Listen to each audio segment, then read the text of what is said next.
The career advice that put you in the most danger came from someone who was succeeding at the moment they gave it to you. The problem is not that they were wrong then. The problem is that what made them succeed then is exactly what will make you fail when conditions change. You were told to go deep, pick a lane, become the best in a narrow field, build expertise that nobody can question, and the people who told you this were right about the people they pointed to. The specialists they showed you were thriving. They did not show you the specialists who had already been made obsolete. That group was not in the presentation. You made a decision at some point to go narrow. Maybe it was a conscious strategy. More likely it accumulated. You got good at something. You got better at it. The better you got, the more you invested in it, and the more the investment locked you in. Each year of deepening expertise made the field feel more like home, and made everything outside it feel like starting over. That feeling of home is the exposure, not the expertise, the feeling. Expertise is not the problem.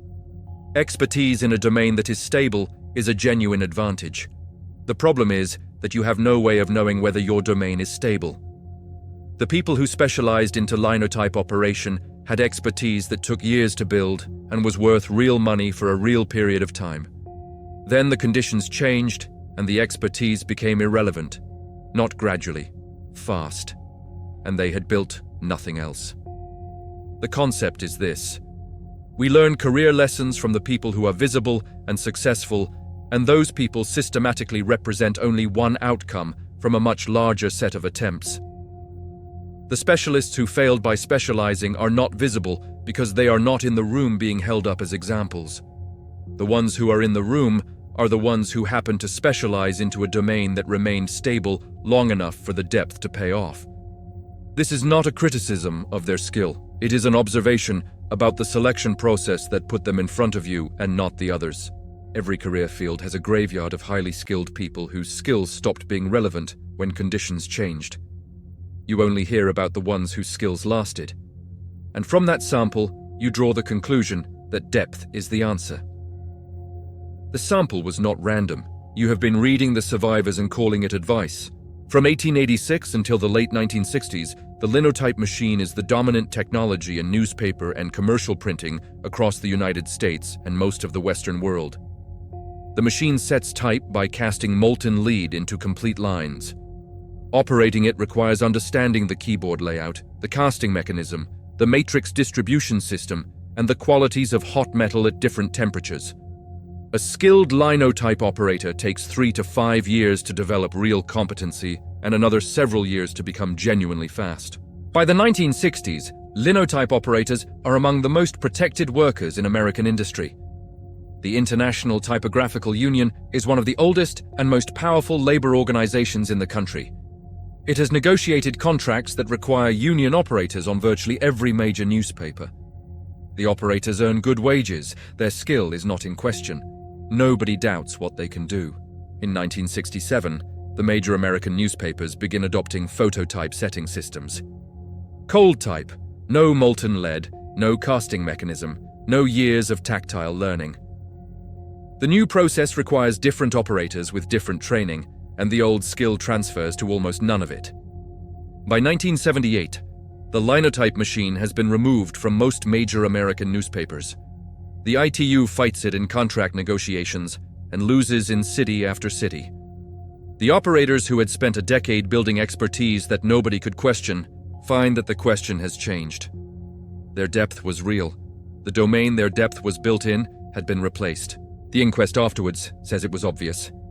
Phototype setting had been developing since the 1940s. The signs were there, obvious in hindsight. For the operators who needed to feed their families in 1974, the sign that mattered was that the machines were still running and the contracts still held. The skill did not fail them. The assumption that the domain would remain stable failed them. The deeper mechanism is not about technology. It is about what depth does to peripheral vision. When you invest heavily in a domain, it becomes increasingly difficult to spend time on anything outside it because time outside it feels like waste. Every hour you spend learning something adjacent is an hour you did not spend deepening the expertise that currently pays. The logic is correct in the short term and dangerous over time because it systematically reduces the range of things you can do when the current domain shifts. Deep specialists do not lose peripheral vision all at once. They lose it gradually, one trade-off at a time, each trade-off individually rational, the aggregate a narrowing they can only see looking back. The same pattern appears in every domain where conditions have shifted faster than careers could adapt. Specialist film processing technicians in 1995. Specialist derivatives traders whose entire expertise was in products that were restructured after 2010. Specialist journalists whose beat was a medium that contracted. The individual skill was real in every case. The domain shifted anyway. Your career right now is probably narrower than you think it is. Not in the sense that you lack ambition, in the sense that the range of things you could walk into tomorrow and do at a level someone would pay for has been quietly shrinking as you deepen the one thing that currently pays. You know 3 or 4 people in adjacent fields. You have let the relationships in fields outside your current lane thin out because maintaining them felt like time away from what matters. You have declined projects that would have required learning something outside your current expertise because the learning curve looked like a step backward. Each of those decisions was rational. Together, they are the narrowing. The principle is this: expertise in a domain and capacity to operate across domains are not in opposition, but you have to maintain both deliberately because the system of career incentives maintains only one. Depth in your current domain gets you paid now. Breadth across several domains is what gets you paid after conditions change. The person who builds genuine expertise in 2 or 3 areas that do not fully overlap has something the deep specialist does not. The ability to combine them in ways that are rare and that the next disruption cannot eliminate entirely because no single shift removes all of them at once. In practice, this means treating time spent, developing adjacent skills, not as distraction from your core work, but as insurance against the scenario where your core work is no longer the core of anything. Not a large investment, a consistent one. One skill adjacent to your current domain that you develop slowly and maintain even when it is not immediately useful.